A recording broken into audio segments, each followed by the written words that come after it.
C'est parfait. Bonjour, bienvenue tout le monde à cette, présentation. On est rendu, aujourd'hui, je vais vous présenter un petit peu de théorie parce qu'il y a quand même beaucoup de choses, liées aux statistiques qui sont du vocabulaire. Donc, on va commencer par quelques petites diapos. Donc, vocabulaire, c'est quoi une bonne performance? Revenu des performances positives, hygiène de la liste, calcul et limites, revoir chaque métrique, exporter les données, puis utiliser vos données. Donc, on va commencer par ce volet-là. Un contact, quand il est indiqué comme actif, ça veut dire qu'il reçoit et idéalement interagit avec vos courriels. Mais ça veut dire surtout que l'adresse, elle est valide dans votre liste. Un contact qui s'est désabonné, c'est retiré de la liste de diffusion et quand il est indiqué comme feedback loop, c'est une plainte pour pourriel. Donc, le contact a fait une plainte. Attention aux faux contacts actifs, hein, je viens de le dire. Un contact peut être actif, ça ne veut pas nécessairement dire qu'il interagit avec vos courriels. Ça veut seulement dire que la liste, que son adresse est bonne dans la liste. Donc, si vous avez des contacts actifs qui, depuis des années, n'ont jamais ouvert aucun de vos courriels, ça pourrait être recommandé de les enlever de votre liste pour augmenter votre réputation, en fait, augmenter l'engagement avec les personnes. Plus votre engagement est bon, plus les fournisseurs ont tendance à accepter et à laisser entrer vos courriels. Un rebond temps permanent, hard bounce, ça veut dire que l'adresse courriel est invalide. Ce rebond-là arrive quand l'adresse, ça se peut que la personne ait changé d'entreprise, son adresse ne soit plus bonne, ou c'est une adresse qui n'est plus utilisée depuis longtemps, donc elle est simplement fermée. Un rebond temporaire, c'est un soft bounce. Ça veut dire que c'est un problème qui est temporaire, comme son nom l'indique, qui empêche la livraison du courriel. Ça peut être la boîte est pleine, il y a un courriel qui est bloqué, défaillance du DNS, ça veut dire comme pendant le transfert, il y a eu un petit glitch. Si on envoie 4 fois des courriels et qu'à chaque fois, il y a un rebond temporaire, ça peut devenir un rebond permanent. Qu'est-ce qui arrive dans ce temps-là? Ça se peut que ça soit, par exemple, on voit le cas, une personne est partie en congé de maternité, donc vous voyez 1 mois, 2 mois, 3 mois, 4 mois et ça devient un rebond permanent, un hard bounce. À ce moment-là, c'est possible de demander pour le réactiver parce que cette personne-là revient et dit: «Pourquoi je ne reçois plus les courriels?» Vous voyez dans votre liste, c'est un hard bounce, mais c'est un hard bounce qui est provoqué par des, rebonds temporaires. Donc ça, à ce moment-là, vous pouvez demander à le réactiver. Si l'adresse courriel est invalide, ça ne sert à rien de la réactiver, l'adresse est invalide. Attention aux rebonds aussi. Comme les plaintes de courriel, ça peut affecter votre réputation si vous n'avez pas utilisé votre liste depuis longtemps et que vous envoyez, par exemple, une fois par année des vœux de Noël, ça va rentrer en partie dans le mur. Il y a plusieurs adresses qui ne seront pas valides et les rebonds vont arriver immédiatement.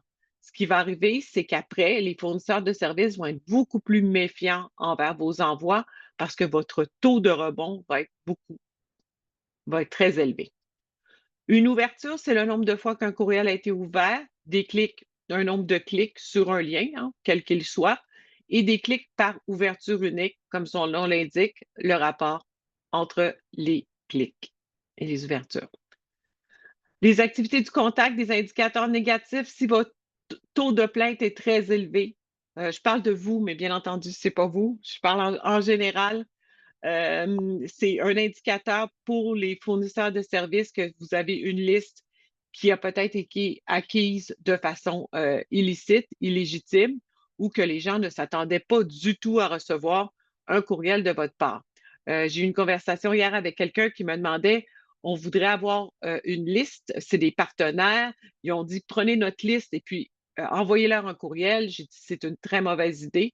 Vous allez débarquer dans la boîte de courriel de ces personnes-là sans vous être annoncé. Ces gens-là vont être méfiants à votre égard. J'ai dit, si vous voulez faire une opération, ils peuvent, eux, faire une opération et dire, nous avons un partenaire extraordinaire qui offre des services X, Y, Z. Cliquez ici pour vous abonner à leur infolettre et en savoir plus. Donc, il y a une introduction venant d'une personne de confiance. On ne débarque pas dans une boîte de courriel sans permission. Un taux de désabonnement aussi, Si vous envoyez des courriels, votre taux est toujours, à peu près pareil, qu'à un moment donné, le taux est très élevé. On peut se poser des questions sur le contenu. Est-ce que le contenu était vraiment déplaisant ou est-ce que vous avez ajouté dans votre liste des gens qui ne s'attendaient pas à recevoir vos courriels? Est-ce que vous avez changé la fréquence? Il m'est arrivé souvent l'expérience, je m'étais abonnée à une infolette mensuelle qui est devenue subitement quelque chose de quotidien. C'était pas ce à quoi je m'attendais, donc je me suis désabonnée. Donc faire attention à ces choses-là. Le taux de livraison, c'est le pourcentage de courriels qui ont été livrés avec succès. Les taux de rebond, c'est des courriels qui n'ont pas été livrés, soit à cause des enjeux temporaires ou permanents. Donc ça, c'est des indicateurs de performance de la liste. Ensuite, pour la performance du contenu, là, vous êtes dans des taux d'ouverture. Est-ce que les gens ont ouvert vos courriels? Est-ce que les gens ont cliqué? Donc, ça, c'est des clics pour l'intérêt et la pertinence du contenu. Je vais vous donner plus d'informations là-dessus quand on va aller dans l'application. Performance de clic par URL, vous allez pouvoir voir quels sont les liens préférés, ce sur quoi les gens ont le plus cliqué. Un taux d'ouverture, en général, on vise en général 20. Je vais reparler du taux d'ouverture, il y a plein d'enjeux autour de ça. Et un taux de clic, 2-5. Ça dépend tellement de l'industrie, ça dépend de l'engagement, ça dépend du type de courriel que vous envoyez aussi. Si c'est un concours, subitement, probablement que vos taux de clic vont être bons. Si c'est votre dernier lien dans le bas de votre infolette qui fait déjà 1 kilomètre de long, vous risquez d'avoir des taux de clic plus faibles en bas. Des taux de plainte, un taux de plainte, on garde ça sous 0,1. Si jamais c'est plus élevé, les gens on va se méfier. Il y a des choses qui sont suspicieuses. Les rebonds aussi, s'il y a des rebonds permanents, même chose, moins de 1. Si vous avez un taux de rebond qui vient d'atteindre 4-5, c'est probablement que vous n'avez pas envoyé à votre liste depuis très, très, très longtemps. Et la même chose pour un taux de désabonnement. En général, ça devrait être des nombres. Si vous envoyez régulièrement à une liste qui est engagée, c'est des taux qui doivent rester très bas. J'ai un petit fichier ici qui résume tout ça. Je ne vais pas passer au travers, mais je vais vous envoyer tout ça ensuite. Vous pourrez passer, je vais vous envoyer cette présentation-là, vous pourrez passer après. On évalue chaque métrique, hein, les ouvertures, les clics, et on se préoccupe de toutes les métriques négatives, donc les livraisons, les plaintes, désabonnements, rebonds. Vous pouvez aller immédiatement, 2 minutes après avoir envoyé votre courriel, mais laissez aux gens le temps de l'ouvrir et le temps de l'évaluer. On peut aussi exporter les données, analyser, utiliser les données pour des campagnes futures. On va parler de toutes ces choses-là dans l'application. Donc, on va aller dans ces données-là. Je vais aller changer et je vais aller partager. Voilà. Donc, ici, je suis dans l'application. J'ai envoyé des campagnes et j'ai des statistiques. Donc, on va aller regarder ça. Je suis dans l'onglet campagne et puis je suis dans mes campagnes envoyées. Ici, j'ai une infolette qui a été envoyée ce matin pour faire des tests pour vous montrer. J'ai déjà des statistiques. Donc, les taux d'ouverture qui sont excellents, les taux de clics qui sont excellents aussi. J'ai des désabonnements, je n'ai pas de rebond, toutes mes adresses sont valides et j'ai ce clic-là. Donc, on va rentrer, on va aller voir notre rapport. Vous avez ici, dans le rapport, on va le regarder pour voir tous les éléments. Donc, dans le haut, vous avez la date d'envoi, l'heure d'envoi, le nombre d'abonnés et vous avez la liste ici qui est indiquée. Ici, j'ai une toute petite liste. Qu'est-ce que ça fait? Évidemment, ça fait que mes pourcentages vont être élevés. Une personne peut faire basculer le chiffre énormément. Donc, soyons réalistes. Ce que je veux vous montrer ce matin, ce n'est pas mes performances exceptionnelles sur une liste de 40 personnes qui est toute moi. C'est vraiment plus comment utiliser vous-même ces données-là. Donc, mon taux d'ouverture est ici, le nombre de gens qui ont ouvert et le total de mes ouvertures. Les taux de clics. Donc, ici, j'ai 7 personnes qui ont cliqué, mais j'ai 11 clics. Qu'est-ce que ça veut dire? Ça veut dire que certaines personnes ont cliqué sur plus d'un lien. J'ai mes performances par clic ici. Donc, ici, vous pouvez voir, j'ai eu 5 clics ici, j'ai eu 3 clics ici, j'ai eu 2 clics là-dessus. Vous avez un élément ici qui s'appelle la carte thermique, qui est un élément qui est chouette, qui vous permet de voir visuellement les liens qui ont été les plus cliqués en fonction de la chaleur. Donc, vous voyez ici c'est plus chaud. Ici, c'est un peu moins chaud, puis ici, encore moins. Fait que ça vous donne un petit peu une idée visuelle. C'est quelque chose que vous pouvez pardonnez-moi, vous le voyez pas, carte thermique ici. Donc, vous avez ici la carte thermique qui permet de montrer ici, en fonction de la chaleur, les liens qui sont plus ou moins cliqués. C'est une petite application qui vous permet de faire ça. Ici, j'ai mes liens. Je peux afficher tous les liens qu'il y avait dans ma page et voir le nombre de visites pour chacun de ces liens-là. Ce que ça me dit, ça me donne une idée des contenus qui sont les plus intéressants pardon, pour mon public. Pas de surprise, hein, mon premier lien dans le haut, le plus de clics, en général, c'est ce que vous allez trouver. J'ai fait une petite présentation hier. Ce que je disais, chaque message, vous devriez mettre l'accent sur un appel à l'action, hein, un call to action. Ensuite, si vous voulez mettre d'autres contenus dessous, vous pouvez, mais vraiment faire le focus, un message, un appel à l'action. Ce que vous voulez, c'est que les personnes cliquent et réagissent à votre message. Je vais en parler tout à l'heure pour plusieurs raisons. Les clics par ouverture unique, donc en lien. Et ici, les taux de désabonnement. J'ai une personne qui s'est désabonnée. Heureusement, pas de signal pour plainte de courriel. Et voici mon taux de livraison. Donc ici, j'ai tous mes courriels qui ont été livrés. Si j'avais ici des courriels qui ont été rejetés, qu'est-ce que ça veut dire? C'est des rebonds. Ça veut dire que des courriels le système n'a pas réussi à les livrer. Pourquoi? Rebond permanent, l'adresse est invalide. C'est une adresse qui ne fonctionne plus, qui n'est pas possible de livrer. Rebond temporaire, comme je disais, c'est des messages en général de communication entre les systèmes qui font, bon, ben la boîte courriel est pleine, il y a une petite erreur de réseau et c'est pas possible de livrer ce message-là de façon temporaire. Donc, pour le moment, tout va bien, tout a été livré. Donc, sur mes 39 messages qui ont été livrés, j'ai un taux de livraison de 100. Tous mes courriels ont été livrés. Vous avez des liens ici sur chacun des éléments pour pouvoir passer à la deuxième page qui est aussi disponible ici. Oups, pardon, excusez-moi. Je vais juste retourner dans le rapport qui s'appelle Activité des contacts. Donc, si vous allez dans cette page-là, vous allez voir les contacts qui ont reçu le courriel. Le courriel est rentré à 9h36. Vous allez voir les ouvertures. 9h37, c'est moi. Soyez pas surpris, c'est tout ouvert à la même heure, c'est tout ouvert par la même machine. J'ai des choses à vous dire là-dessus qui sont importantes. Il y a, que vous avez probablement entendu parler des robots. En fait, pas des robots, mais des systèmes qui, par défaut, ouvrent les courriels. Le courriel, une ouverture est calculée sur la présence d'un pixel transparent. Donc, une image de 1 pixel de large par hauteur, transparente et qui s'affiche. Lorsque cette image-là est affichée, ça fait une ouverture. Si la personne charge par défaut ces images, comme dans plusieurs navigateurs, il se peut que vos taux d'ouverture soient élevés et que ce soit en fait des ouvertures de messages, mais que la personne n'ait pas regardé votre courriel. Donc, si vous avez des taux d'ouverture ici, j'ai envoyé mon message à 9h36, mes taux d'ouverture sont tout ouverts à 9h37.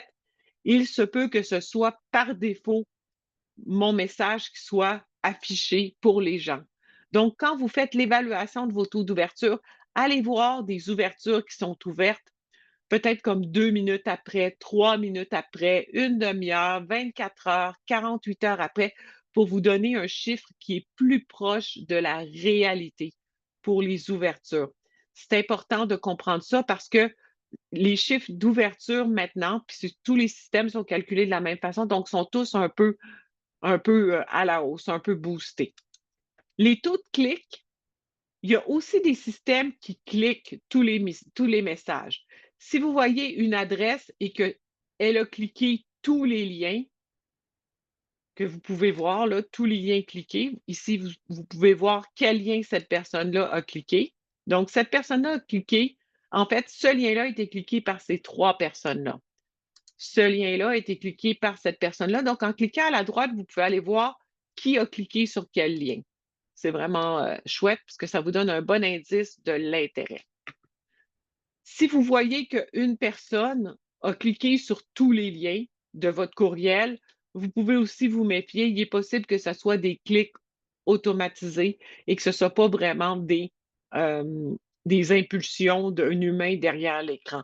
Donc, je suis vraiment désolée, mais c'est les seuls, je veux être très honnête avec vous là-dessus, c'est les mesures qu'on a et c'est les mesures qu'on utilise, mais il faut se rendre compte qu'il est possible qu'il y ait des enjeux par rapport aux, hem, par rapport aux ouvertures surtout.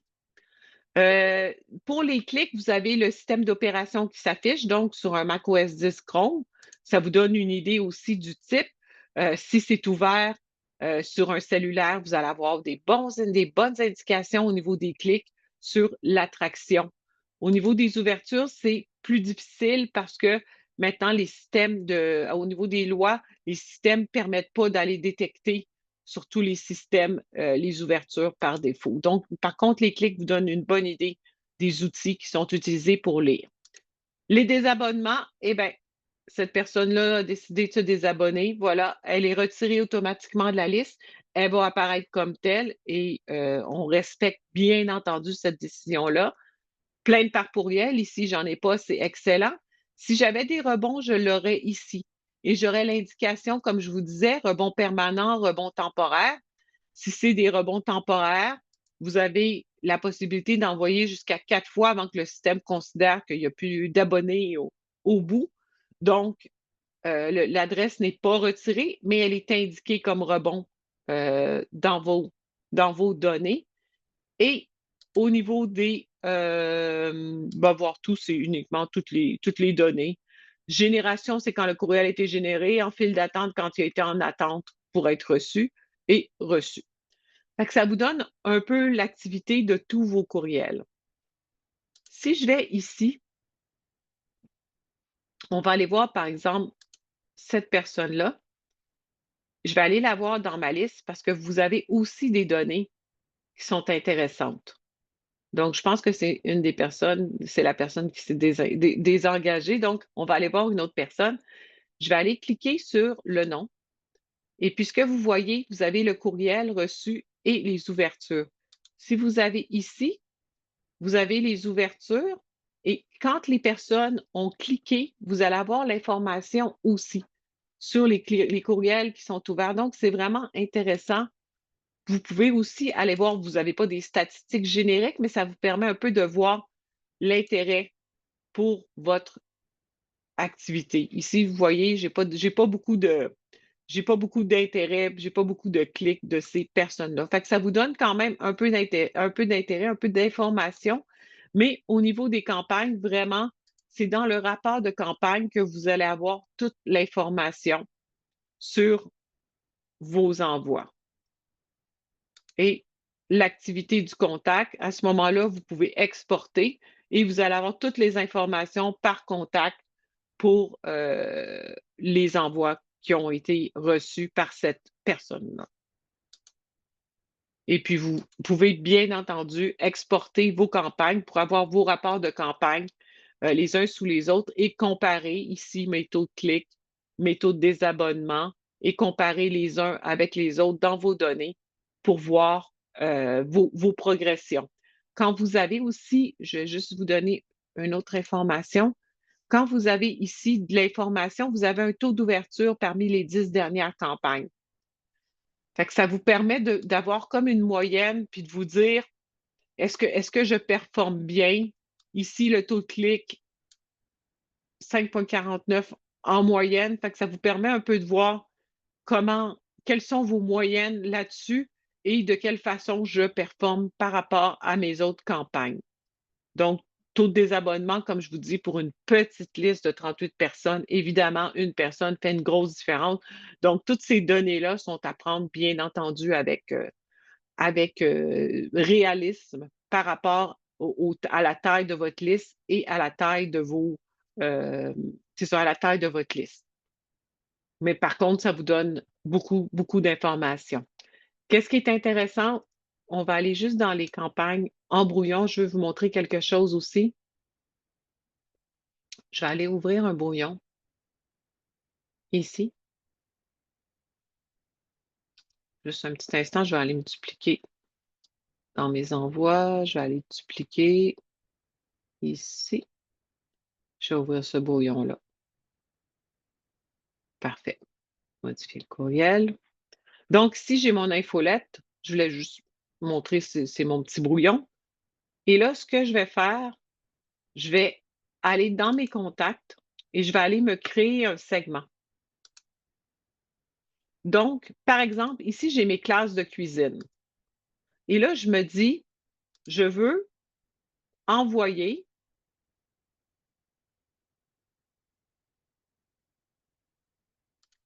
aux personnes qui ont cliqué, par exemple, dans mon infolette. Bon, ça, c'est des liens Instagram ou quoi, mais imaginez que c'est un lien de dessert. Tiens, allons dans ma dernière infolette que je viens d'envoyer. Infolette octobre. Ici, si je vais ici, puis je présente ici, par exemple, c'était mes recettes de dessert, c'était ma classe de cuisine et je vois eux autres, ils ont cliqué de l'intérêt pour ma classe de cuisine. Donc, je peux créer un groupe de ceux qui ont cliqué pour ma classe de cuisine la dernière fois et ceux qui ont aussi cliqué, pardon, c'est pas étiquette, j'ai cliqué trop vite, activité du lien, a cliqué dans mon infolette précédente mon lien pour ma classe de cuisine précédente. Donc, vous voyez, ici, ça me fait un groupe. En fait, ici, je vais faire un ou parce que c'est qu'ils ont cliqué sur cette infolette-là dans ma classe de cuisine ou sur cette infolette-là dans ma classe de cuisine. Donc, ça me fait un groupe de gens dont je sais qu'ils ont de l'intérêt pour mes classes de cuisine. Donc, ça me permet de faire, par exemple, créer ce segment-là et je l'appelle, par exemple, classe octobre et je vais leur renvoyer un courriel pour leur parler encore plus ou leur annoncer, mettons, j'ai une classe en décembre pour les desserts de Noël, je vais me créer mon segment et je vais utiliser ce segment-là pour envoyer une communication aux personnes pour faire la promotion mon cours de cuisine de décembre. Donc, je peux envoyer mon infolette, mais je peux me dire aussi, eux autres, je vois qu'ils ont un intérêt.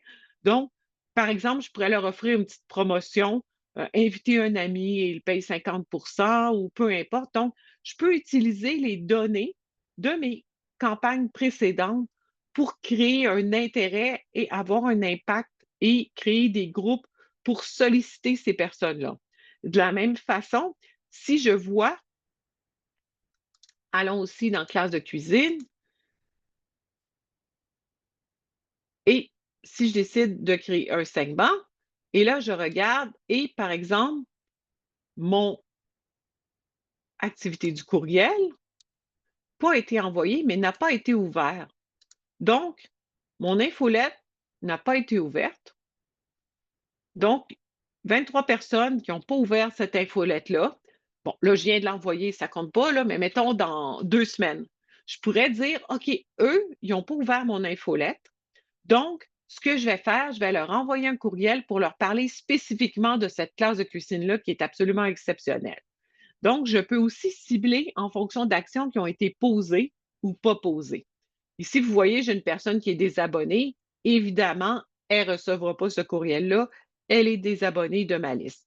Si dans entre-temps, par exemple, je dis dans 10 jours, j'envoie ce courriel-là, entre-temps, s'il y a 20, sur ces 23 personnes-là, s'il y en a 12 qui ont ouvert, eh bien, ces personnes-là vont être retirées de cette liste-là parce que cette condition-là ne s'appliquera plus. Donc, quand vous utilisez des segments, ce sont toujours des segments qui sont réactifs en fonction de ce qui se passe. Donc, ils vont évoluer en fonction. Donc, vous pouvez utiliser des actions posées, des gestes qui ont été posés ou des actions qui ne sont pas posées pour cibler de façon plus fine et plus stratégique, évidemment, des personnes dans vos listes. Fait que ça peut permettre de on parle toujours de segments, de raffiner la communication. Donc, vous pouvez raffiner par des intérêts communs, hein. On utilise des intérêts communs, des segments communs, mais aussi ou des groupes. On utilise les étiquettes pour faire de la segmentation, mais on peut aussi utiliser des actions qui ont été posées ou qui n'ont pas été posées sur des messages précédents pour vous permettre de cibler. C'est des choses que vous pouvez prévoir d'avance. Par exemple, si vous avez un événement super important qui est votre événement annuel et que vous voulez être certain qu'il y a quelque chose qui se passe, qu'il y a une réaction. Donc, vous pouvez envoyer des séries de communications en fonction des actions qui sont posées pour vous assurer d'essayer de cibler le mieux possible votre audience et puis de leur parler. De leur parler de choses qui les intéressent. S'ils n'ouvrent pas votre infolette, peut-être qu'un message spécifique sur les cours de cuisine peut les intéresser, s'ils ont un intérêt pour ça ou parce que vous imaginez qu'ils ne l'ont pas vu. Donc, vous pouvez aller chercher des choses comme ça. Bien entendu, si votre entente est avec ces personnes-là et pour l'envoi d'une infolette, faire attention d'avoir des permissions pour communiquer avec ces personnes-là en dehors de l'infolette. Là. Si c'est des utilisateurs de vos services, ça peut être des choses que vous pouvez communiquer en dehors de cette infolette-là. Donc, c'est vraiment des actions qui peuvent être posées. Si c'est des gens qui sont intéressés, c'est ça, par vos événements. Si c'est des gens qui ont déjà participé à vos événements, euh, à ce moment-là, vous pouvez les cibler de façon différente. Puis c'est très intéressant d'utiliser justement vos statistiques pour vous permettre de cibler un peu mieux. Donc, vous avez vraiment les statistiques qui sont disponibles ici. Si vous allez dans le tableau de bord, en terminant, je vais vous en parler un petit peu. Vous avez ici une espèce de portrait de tout ce qui s'est passé. Donc, vous avez ici les 7 derniers jours. Ça peut être aussi les 30 derniers jours. Donc, le nombre de courriels que vous avez envoyés, vos taux d'ouverture, ils sont en hausse ici. Mes taux de clic, mon taux de désabonnement il est en hausse. J'ai une personne qui s'est désabonnée. Comme je vous dis, on fait attention aux statistiques. Ça dépend de la taille de vos listes. C'est une liste de démo, évidemment, et pas représentative de tout. Vous avez les taux de rebond aussi, la croissance de ma liste. Donc, j'ai ce nombre d'abonnés-là. J'ai eu 3 nouveaux abonnés dans les 30 derniers jours. On a des petits appels à l'action aussi, importer des contacts, ajouter des contacts. Mon nombre de désabonnés dans les 30 derniers jours, j'ai eu 9 personnes qui se sont désabonnées. Et ici, j'ai mon dernier brouillon qui est en cours. Donc, je suis en train de travailler là-dessus. Et mon dernier rapport pour ma dernière infolette qui est envoyée. Et vous pouvez voir ici mes dernières campagnes qui ont été envoyées et mes statistiques pour mes campagnes, encore une fois. Donc, cette page-là est un peu un résumé, un pouls de tout ce qui se passe dans votre compte. Donc, c'est un peu l'information. Il y a beaucoup d'informations au niveau du vocabulaire et je vais vous faire parvenir la présentation en présentation. Le lien, en fait, je vais vous donner le lien avec un lien à partir de mon courriel pour que vous puissiez aller voir la présentation et la télécharger parce que j'ai fait des tableaux un peu pour vous expliquer le vocabulaire. C'est, comme je vous disais, c'est du vocabulaire qui est un peu plus complexe. Donc, ben, merci d'avoir été là. Et puis, je vais fermer l'enregistrement pour qu'on puisse passer à la période de questions.